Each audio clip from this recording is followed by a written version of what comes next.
السلام علیکم دوستو، ویڈیو پسند آئے تو مزید ویڈیوز کے لیے ہمارے چینل کو ضرور سبسکرائب کیجیے گا، شکریہ۔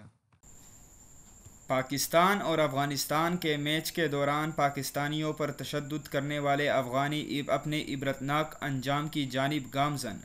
برطانیہ کی پولیس نے 4 افغان باشندوں کو گرفتار کر لیا ہے۔ برطانوی پولیس نے مزید لوگوں کی شناخت کے لیے مدد مانگ لی۔ برطانوی پولیس کا کہنا ہے کہ ویڈیوز سے محسوس ہوتا ہے کہ افغانیوں نے پاکستانی شائقین کو تشدد کا نشانہ بنایا۔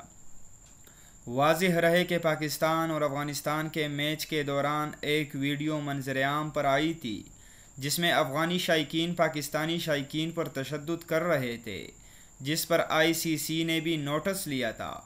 اب برطانوی پولیس نے اس معاملے میں پیش رفت کرتے ہوئے گرفتاریاں کی ہیں اور مزید گرفتاریوں کے لیے عوام سے مدد کی اپیل بھی کی ہیں۔